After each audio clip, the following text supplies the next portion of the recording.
ஓம் மகாகணபதி பாதம் நமோ நமः. ஓம் கணன கணன கணன கங்கன கண அக்னி ஜோதிம் மகாதபஸ்மகர ஜோதி சாஸ்தே கணன கணன கணன கங்கன கண அக்னிதவ சாஸ்தாம் கணபதிம் தீப தீப தீபம் தீபம் தீப தீப தீப தீபமகேரியே மகர விஸ்வரூப சாஸ்தாம் விநாயக பாத நமோஸ்துதே.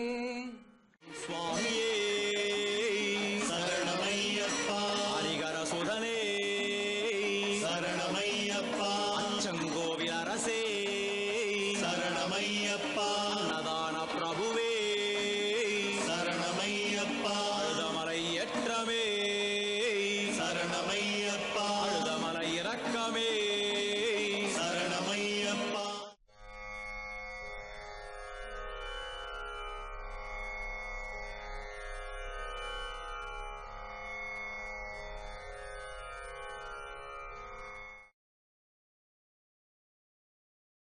ஓம் சரணோம் சரணோம் பீஜம் பீஜமந்திர சக்திமூர்த்திம் பீஜமந்திர தேவாதிதேவன ரூபனாம் ஹரிஹர சிவானந்தே பீஜாட்சர மந்திர சக்திம் சரணோம் சரணோம் சபரிசாஸ்தாம் சரணோம் நமோ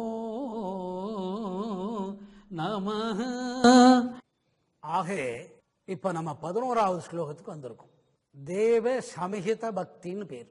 இப்ப நம்ம லைனா 10 சொல்லிட்டு வந்திருக்கோம். சித்து பக்தி, வல்லப பக்தி, குருட்டு பக்தி, அடுத்தது வைராகிய பக்தி, சமஸ்கார பக்தி நினைவாற்றல், திருமஞ்சன பக்தி, அடுத்தது சமஸ்த பக்தி, பரமார்த்த பக்தி, அடுத்தது விஸ்வபக்தி, தப பக்தி. நேற்றைய நம்ம சொல்லி முட்டுட்டோம். இந்த ராஜசேகர பாண்டியன் பெருந்தேவியும் ஆளுக்கு ஒரு தேவத்தையே வேண்டிக்கணும்.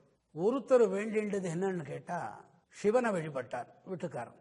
அந்த அம்மா பெருந்தேவி விஷ்ணுவை வேண்டிட்டாங்க. இவா ஜாத்துப்படி பிள்ளை இல்லை, கர்மம் பண்றதுக்கே பிள்ளை இல்லை. கர்மம் அப்படிங்கிறது என்னன்னா இறுதி சடங்கு பண்றதுக்கு பிள்ளை இல்லை. அப்ப அவ 2 பேர் பண்ற தபோபலத்தினாலே சிவன் ஆணாவும் விஷ்ணு மோகினி அவதாரம் எடுத்துண்டு அமிர்த கலசத்தை கையில எடுத்துட்டு வரச்சே அமிர்த யஜ்ஞம் பண்ணதுனால ஐயப்பன் பிறக்கிறார். இது தப வலிமையாலே. நம்ம ஊர் நல்லா இருக்கணும்னு யாரும் பிரார்த்தனை பண்ணிக்கிறது இல்லை. நம்ம நல்லா இருக்கணும்னு பிரார்த்தனை பண்ணிக்கிறதுக்கே எப்படி பண்ணிக்கிறதுன்னு தெரியல. ஆனா அவ ஊர் நல்லா இருக்கணும்னு பிரார்த்தனை பண்ணிட்டாங்க. குழந்தை பிறந்தது. அந்த குழந்தைக்கு தேவர்கள் பேரை வச்சாங்க மணிகண்டன். இது தப பக்தியை சேர்ந்தது. 10 பக்திகள் முடிஞ்சு போச்சு. இப்ப இதுல இருக்கக்கூடிய ஓம் சரணம் சரணம், இப்ப 2 சரணம் இருக்குது. அந்த சரணம் தேவ சமகித பக்தி. இது யார் பண்ண தகுதி அப்படின்னா தெய்வங்கள் பண்ணக்கூடிய பக்தி. ஒரு தெய்வம் இன்னொரு தெய்வத்தை குறித்து பண்ணக்கூடிய பக்தி, அல்லது தேவர்கள் இறைவனை பக்தி பண்ணி வேண்டியது கேட்கறது.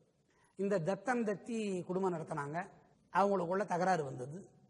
வீட்டுக்காரம்மா சொன்னாங்க, நீ எனக்கு வீட்டுக்காரனா தான் இருக்கணும், நான் தெய்வீகத்தை விரும்பல, எனக்கு உடல் மேல ஆசை இருக்குது, நீங்க உடலோட உடல் சேரணும் தாம்பத்தியம்னாங்க.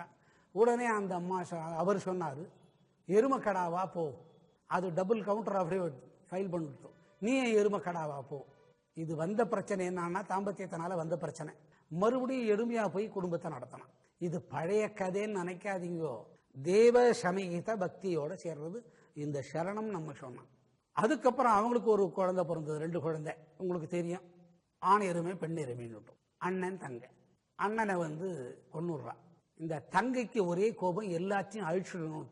எல்லா உலகத்தையும் ஆட்டி படைச்சது. எங்க போனாலும் இடது காலால இடறி விடுறது. யார் தேவர்கள் பூஜை பண்ணாலும் ஒரே உதை. அந்த ஒரு உதை தட்டு கிருன்னு பறந்து சிவலோகத்துக்கு போய் ஒரு சுத்து சுத்திட்டு, பிரம்மலோகத்துக்கு ஒரு சுத்து சுத்திட்டு, அப்புறம் விஷ்ணுலோகத்துக்கு ஒரு சுத்து சுத்திட்டு நேரம் தரைக்கு ஏறணும். ஒரு பொம்மநாட்டி இடது காலுக்கு எவ்வளவு சக்தி இருக்குது.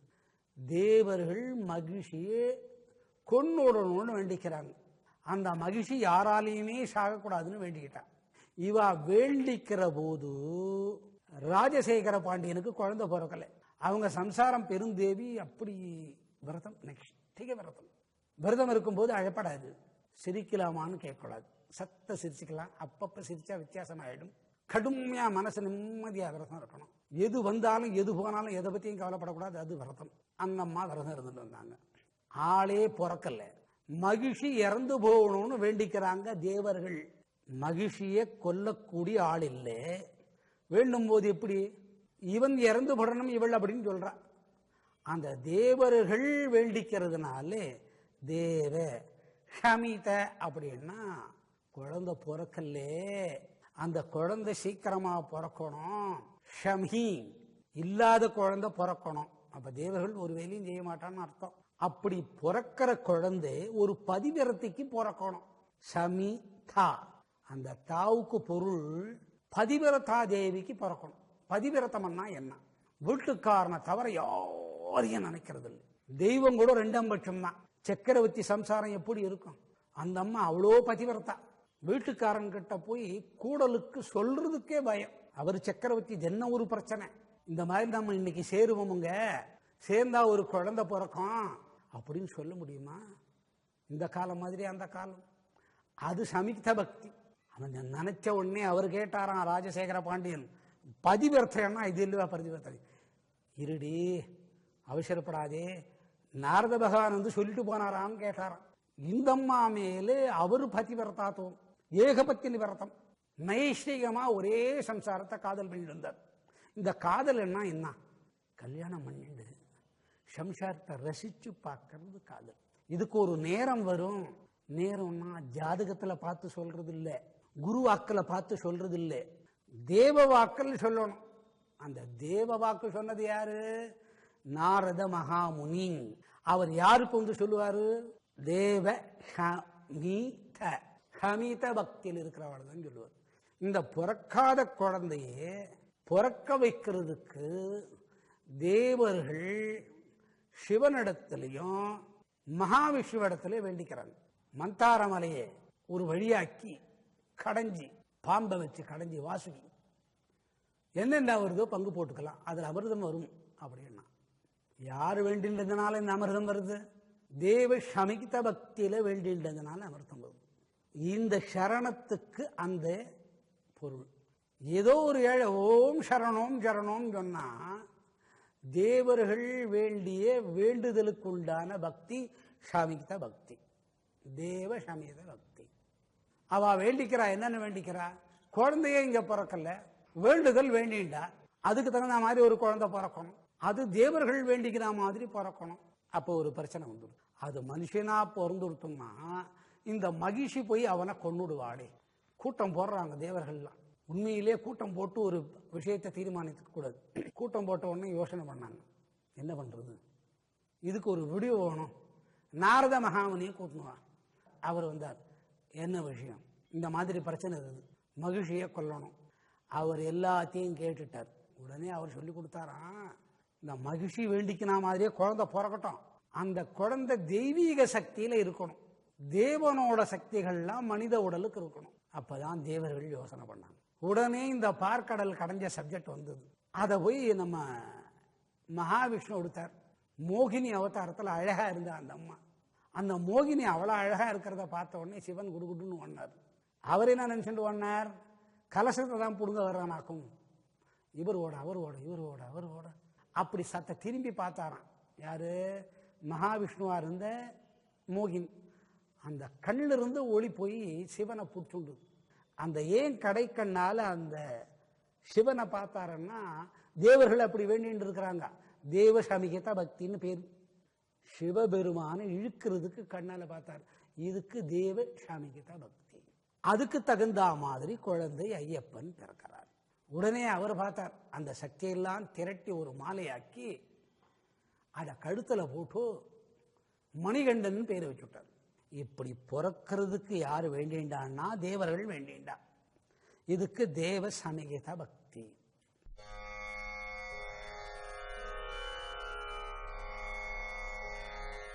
இந்த சரணமே உச்சாடனமா மாறும். உச்சாடனம்னா என்ன? சில மந்திரங்கள் 108 முறை ஜபிக்கணும், சில மந்திரங்கள் 1008 முறை ஜபிக்கணும், சில மந்திரங்கள் 1008 முறை ஜபிக்கணும், சில மந்திரங்கள் கோடி முறை ஜபிக்கணும், நிறைய நேரம் ஒரு மந்திரத்தை சொல்றது உச்சாடனம். சாரதாம்பா கிட்ட சொல்லலாம், 1,00,000 முறை முதல்ல சொல்லிப்பார், அப்புறம் 10,00,000 முறை சொல்லு, என்னோட விஷயம் உனக்கு தெரிய முடியும்னாராம்.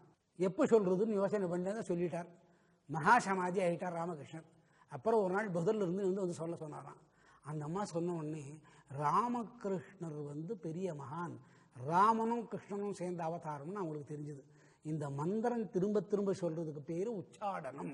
இந்த சரணோம் சரணோம்னு சொன்னா தேவ சமிகித பக்தியினாலே தேவர்கள் நம்ம கூட சேர்ந்து சொல்றாங்க. ஒரு முறை சொன்னா 1,00,000 முறை சொன்ன மாதிரி ஆகுது.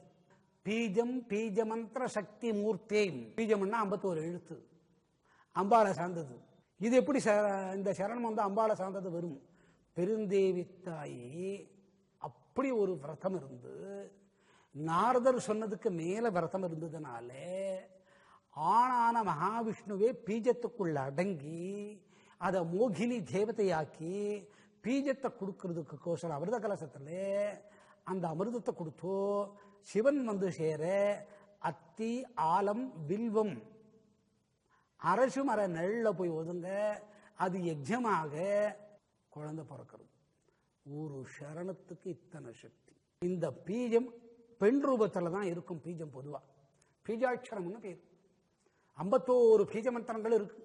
அதனால இந்த பீஜத்துக்குள்ள விஷ்ணுவ மோகினியாக்கினதுனால பீஜ மந்திரம். அந்த பீஜ மந்திரத்தின் வழியா பிறந்தவர் தான் இந்த சாஸ்தா. இது வாழ்க்கைக்கு நடைமுறைக்கு நடந்து வந்துட்டா தெய்வத்து மேல மனம் இருக்குமா இருக்காதா? தெய்வத்து மேல மனம் இருக்கும். தெய்வம் கொடுத்த பொருள் மேல மனம் இருக்காது. தெய்வம் கொடுத்த உறவு மேல சத்தியமாக மனம் இருக்காது. அதுதான் ஆன்மீகம். மனைவியோ மகனோ யாரோ ஒற்றார் உறவினர் யார் நம்மளை விட்டு போனாலும் அவள் இடத்துல மனம் இருக்காது. அதுக்கு தான் தேவ சமிகித பக்தி. இந்த பீஜ மந்திரங்கள்லாம் சொல்லச்சே மடியா இருக்கணும், நியமனிஷ்டையா இருக்கணும், சுத்தமா இருக்கணும். அப்பதான் அந்த பீஜங்கள் வேலை செய்யும். ஆனா இத சரணோம் சரணோம் சொல்லிட்டாவே தேவர்கள் வழியா தேவரூபம் கொண்டு இந்த மந்திரம் அங்க போயிடுது. அப்படியே அவர் நம்மளை மாத்துறாரு. கல்யாணம் ஆகுதா? கல்யாணம் ஆயிடுது. ஹரிஹர சிவானந்தம், அவர் ஆனந்தப்பட்டு அம்சாரா இந்த மந்திரத்தை. தெய்வங்கள் நம்ம மேல சந்தோஷப்படுறது. தேவ சாபத்தினால வரக்கூடிய பிரச்சனைகளை இந்த சரணம் சரணம் தீர்க்கிறோம். மந்திரத்தினால சாபம் உண்டு. உச்சாடனம் பண்றது 2 வகை. ஒன்னும் அவானந்தா இருக்கணும், அவானந்தா இருக்கணும், உலகம் நின்னா இருக்கணும்னு வேண்டிக்கிறது உச்சாடனம். அதுக்கு மந்திரசாபம்னு பேரு. நமக்கு தெரியாது. நம்ம இந்த சாமியை நம்புறதுக்கும் தெய்வத்தை நம்புறதுக்கும் ஒரு 50 வயசு ஆகணும். அப்பதான் நம்பிக்கை வரும். ஏன்னா படிப்பு இருக்குது, பணம் இருக்குது, சிந்தனை பண்ற சக்தி இருக்குது, எல்லாமும் நமக்கு அறிவால நடக்குதுன்னு. இந்த 48 வயசு வந்த உடனே சின்ன பொடி எழுத்து தெரியாது. அப்பதான் இரும்புவா. ஒரு மாத்திரையோ இல்லை ஒரு சிரப்பை கொண்டு வந்தேன்னு எத்தனை வேலை சாப்பிடணும்னு அதில் எழுதியிருக்கோம், சின்ன எழுத்துல இருக்கும். அப்பதான் இதுல கொஞ்சம் நம்பிக்கை வரும். உடனே நம்பிக்கை வந்துடாது. எங்களை மாதிரி பக்தி இல்லை, ஒரு வேலையே நடக்காது. பக்தி பண்ண தெரியலன்னா எல்லா வேலையும் நடக்கும். இந்த தேவசாபங்கள் மந்திர சாபங்கள், தேவசாபம் கூட சரியா வந்துடும், மந்திர சாபம் சூன்ய சாபம் சரியா வராது.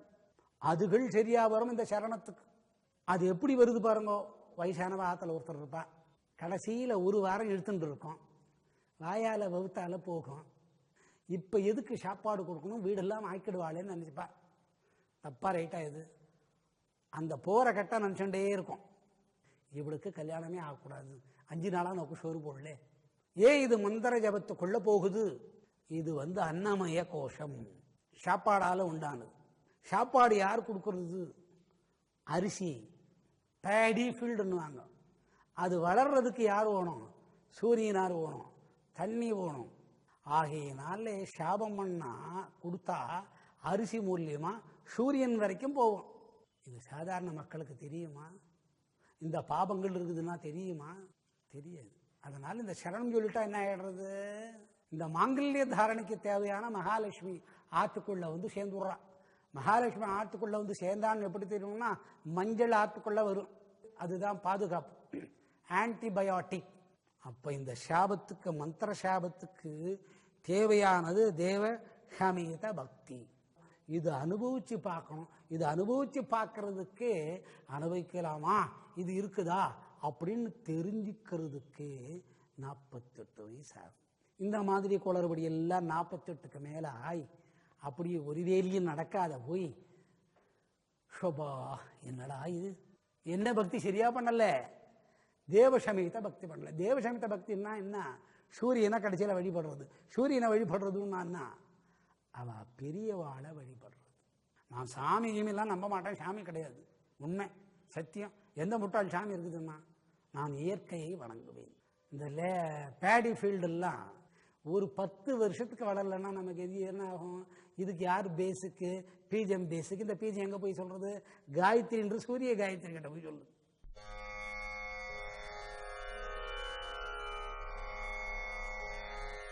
இதுக்கு ஒரு ஆள் இருக்கிறார். யாரு? இதெல்லாம் ஒன்னா சேர்ந்த ஒரு உருவம், தேவ ரூபத்தில் இருக்கிறாரு. அவர் சிவன் ஆனந்தப்பட்டதுனால வந்த உருவம். அந்த ஆனந்தத்தை ஹரி கிட்ட கொடுத்தாரு. அந்த ஹரி அவர் ஹரனை பெற்று கொடுத்தாரு.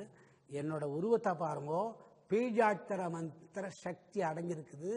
என்னை நைஷ்டிக பிரம்மச்சாரின்றா, அதெல்லாம் கரெக்டு. நான் அருள்றது பெண்களுக்கு அருளுகிறேன். மாலை 1ஆம் தேதி போட்டுரும். ஏன் போட்டாரு? இவருக்கு விஷயம் தெரியாது. இவர் சொன்ன சரணத்தில் தேவசமிகிட்ட பக்தி இருக்குது, பீஜம் உண்டானது, அது மந்திரமாச்சு, பெண்மயமாச்சு, அது தேவலோகத்துக்கு போச்சு. அது சூரிய காயத்ரி வரைக்கும் போய், முன்னோர்கள் வரைக்கும் போய், உச்சாடனம் சரியா மந்திர சாபம் விலகுது. அதனால்தான் அவருக்கு சாஸ்தான்னு பேர். ஹார்ட்ல பொத்தல இருக்கிற குழந்தைக்கு அது சீராகுது. வலிப்பு நோய் வர்ற குழந்தைக்கு சீராகுது. இந்த வலிப்பு நோய் ஏன் வருதுன்னா, அந்த தாய்க்கு மனதுக்குள்ளே இந்த சாபங்கள்லாம் இருக்கும்.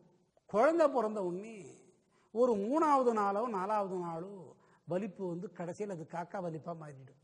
அந்த இருதயத்தில் இருக்கக்கூடிய ஓட்ட சரியா வருது, தர்மங்கள் நடக்குது.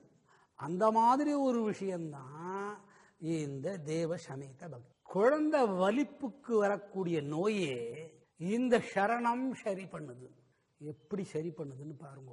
இந்த பீஜத்தோட 51 சக்தி பல கோடி சிறு பைகளா பிரிஞ்சு, இந்த சுண்டு விரல் நகை இருக்குது பாருங்க முழுஷா, அதை 10ஆ பிரிங்க, சின்ன பையா வரும். அந்த மாதிரி பை பல லட்சம் பல கோடியா பிரிஞ்சு அது ஒரு பையாகி பெண்ணோட மார்பகத்துக்குள்ள சதையோட சதையா இருக்குது.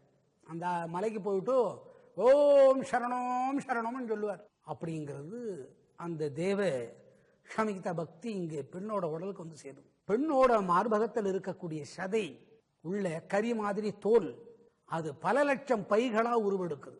பல லட்சம் பைகளா உருவெடுத்து கண்ணை இமைச்சு மூடுறதுக்குள்ள ரத்தத்தை கொண்டு அதுல சேர்த்துக்கிறது. சேர்த்து ஃபில்டர் பண்ணினா பாலா மாறிடுது. அந்த பீஜத்தோட சக்தி உச்சாடனத்தினால வருது.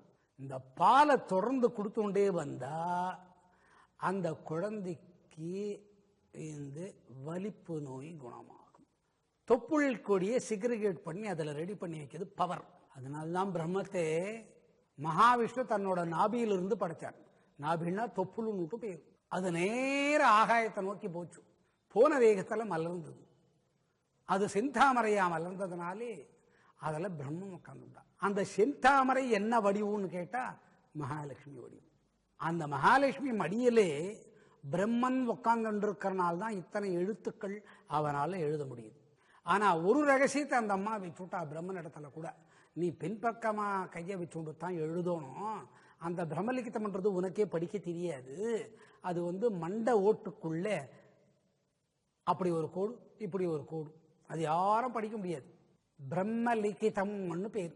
அந்த தேவ சமீத பக்தி இந்த சரணத்து வழியா தாய்க்கு சேர்ற போது நாபியில எப்படி உணவு குழந்தை நின்னா அந்த குழந்தைக்கு போகணும். அதில் சரியா வரலன்னா மார்பகத்து வழியா கொடுக்கக்கூடிய தாய்ப்பால்ல அந்த வியாதி எப்படி சரியாகணும் அப்படின்னு சொல்லுது. இந்த சமித பக்தி பெண்கள் போடுற கோலத்தில் வருது. அதனால பெண்களுக்குத்தான் இந்த பக்தி சிறந்தது. எங்க போவாது சிறந்தது? மலைக்கு போவாதே சிறந்தது. அது யார் வழியா வர்றது? அவ சொல்றாளே சரணம் மேலே ஏறி போயிடும் சொல்லிண்டே போறாளே, ஓம் சரணோம் சரணோம் பீஜம் பீஜமந்தர சத்தியம் மூர்த்தம் சொல்றாளோ இல்லையோ, அதுல கோடி முறை சொன்ன பலன் ஒரே ஒரு முறை ஓம் சரணோம் சரணோம்னா போகுது.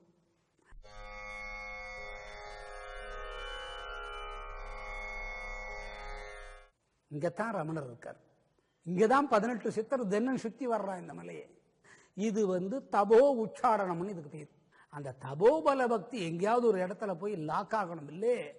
அது எங்க லாக் ஆகுதுன்னா பொண்ணோட உடம்புல லாக் ஆகுது. ராமகிருஷ்ணர் காளியை பார்த்துட்டு உருகிட்டார். இந்த உலக வாழ்க்கையே வாழான்னு வேண்டின்றார். மனம் அப்படியே போய் லாக் ஆகுது.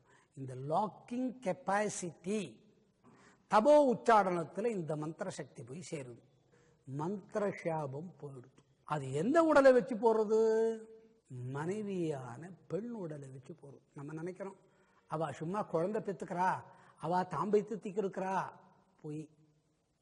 அதனால்தான் 51 பீஜங்களை சேர்ந்தது மோகினி மூலியமா இந்த சரணத்துக்குள்ள சேர்த்து தேவ சமீத பக்தின்னு சொல்றார். ஒரு ஆத்துல இருக்கிற பொம்முநாட்டி எப்படி வச்சுட்டு இருக்கணும்னு பாருங்க. இது யார் ஆத்துல இருந்து கொடுக்கிறான்னா ஆத்து கிரகத்தில் இருக்கக்கூடிய மனைவி,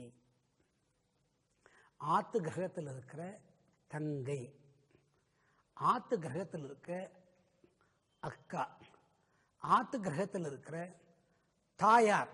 ஆனா இவ்வளவு பேர்லயும் அந்த கிரகத்தில் இருக்கக்கூடிய மாட்டு பொண்ணுக்கு தான் இந்த சக்தி இருக்கு. ஏன்னா குலம் வழங்க வர்றவங்க அந்த குலத்துக்கு குத்து விளக்கா வர்றவாக அது ஆக்டிங் ஆகணும். அப்படின்னா அந்த ஆத்து கிரகஸ்தன் ஒரு முறை படியேறி சரணோம் சரணோம்னு சொன்னா இவ்வளவு வருது.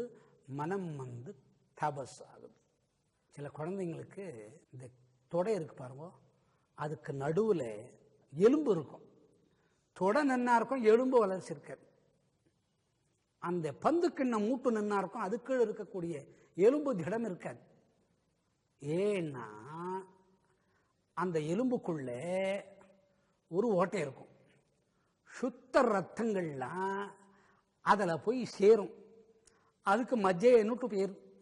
அதுதான் உடம்ப காப்பாத்துறது. இந்த உச்சாடன மந்திர சாபம் இதுகளை சேர்க்காது. இந்த சரணம் சொல்லிட்டா அந்த தாய்ப்பால் வழியா சாபம் தீர்ந்து தேவ சமயத்த பக்திக்கு போயிட்டோ அந்த எலும்புகள் வளர்ச்சாது. இது உங்களுக்கு எப்படி தெரியும்? இப்போ டாக்டர்னா 200லேருந்து 1000 கேஸ் பார்ப்பாங்க. இப்போ நாங்கள் லட்சக்கணக்கான கேஸை பார்க்குறோம். 1000 இல்லை லட்சம். இது பகவானோட அனுகிரகம். அந்த எலும்பு வளர்ச்சி ஆகுது. அந்த எலும்பு வளர்ச்சி ஆகாத குழந்தைங்க நடக்காது. இந்த பந்துக்குண்ண மூட்டு நன்னா இருக்கவங்க குழந்தையால நிற்க முடியாது. இந்த ஹிப்ஸுக்கு ஒரு பெல்ட்டை போட்டு அதை நடக்க வைப்பா. அப்படியே நின்றுடும். அது இந்த சரணத்தை ஒருத்தர் சொல்லிட்டோ, இந்த ஸ்லோகத்தை ஒருத்தர் சொல்லிட்டோ, அந்த மலையேறி வந்தா ஏற்கனவே அந்த குழந்தை பால் குடிச்சிருக்கோம். அதுல இந்த பிராணன் இருந்திருக்காது. அந்த பிராணன் அப்ப வேலை செய்யும். அந்த குழந்தை நடக்கிற மாதிரி ஆகும். புரியலையே அப்படின்னு ஒரு குழந்தை பிறந்துருது. 12 வருஷம் காத்துன்னு தான் வயசுக்கு வருது. இன்னும் 2 வருஷம் காத்துன்னு தான் ஒரு நல்ல அழகான பொம்மநாட்டி குழந்தையாகுது. இன்னும் ஒரு 10 வருஷம் காத்துன்னு தான் கர்ப்பப்பை சுத்தமாகுது. அதுக்கப்புறம் ஒரு கல்யாணம் பண்ணா ஒரு குழந்தை பிறந்துடும். இதெல்லாம் ஏற்கனவே அசம்பிள் பண்ணிட்டாங்க. அந்த அசம்பிள சொல்றது தான் தேவ சமீத பக்தி. ஓம் சரணோம் சரணோம் பீஜம் பீஜமந்திர சக்தி மூர்த்திம் பீஜமந்திர தேவாதி தேவ ரூபனம் ஹரிஹர சிவானந்த பீஜாட்சர மந்திர சக்திம் சரணோம் சரணோம் சபரி சாஸ்தாம் சரணோம் நமோ நம. இது அந்த ஐயப்பனோட ஸ்லோகம்.